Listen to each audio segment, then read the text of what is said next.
नाज़रीन ख़बर अव्हांखे ॾियूं पिया त गंबट में पीर ऑफ गंबट सैयद शफ़क़त शाह ते हमले जा जवाबदार गिरफ़्तार न थियण ख़िलाफ़ शहर में हड़ताल करे धरणो हयो वियो आहे। उन हवाले सां वधीक तफ़सीलनि खां आगाह करे रहियो आहे मेरा टीवी जो रिपोर्टर बादशाह बहन। जी बादशाह, छा तफ़सील आहिनि? हाँ जी बिल्कुल, मां ॿुधाईंदो हलां त कुझु ॾींहं पहिरियां गंबट में पीर ऑफ गंबट सैयद शफ़क़त शाह ते कातलाणो हमलो कयो वियो, जंहिंजे मथां सख़्तु तशदुद कयो वियो।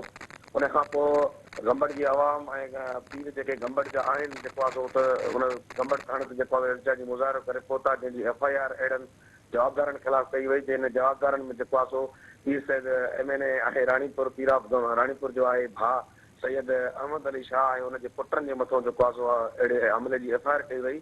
पर उनखे काफ़ी ॾींहं गुज़रण बावजूदि अॼु जेको आहे सो हज़ारे माण्हू जेके आहिनि सैयद शफ़क़त शाह जी अॻुवाणी में जेको आहे पूरे शहर जेको आहे उहो खीर बाज़ार आहे, शेख चौक, गंबट ऐं भिटाई चौक मुकमल जेको आहे सो बंदि करे एहतजाजी मुज़ाहिरो करे गंबट प्रेस क्लब जे ॿाहिरां धरणो हणी वेही रहिया आहिनि। ऐं उन्हनि इहो ई चयो आहे त काफ़ी ॾींहं पहिरियां असांजे मथां हमलो कयो वियो, सख़्तु तशदुद कयो वियो ऐं उन खां पोइ जेको आहे सो हिन महिल ताईं गंबट पुलिस जेको आहे जवाबदारनि खे गिरफ़्तार न पई करे।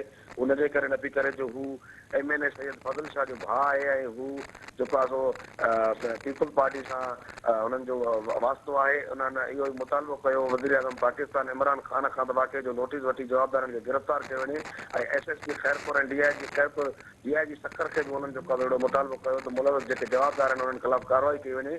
ऐं उन्हनि वधीक इहो चयो त जेके FIR में जवाबदार आहिनि केस में हिन महिल ताईं उहे आज़ादु घुमी रहिया आहिनि ऐं वरी कातलाने हमले जी धमकियूं ॾेई रहिया आहिनि। पर हिन महिल ताईं उन्हनि खे पुलिस काई बि हिन केस में अॻु भराई न कई आहे, न ई वरी उन्हनि खे गिरफ़्तार बि करे। जी बादशाह जी महिरबानी।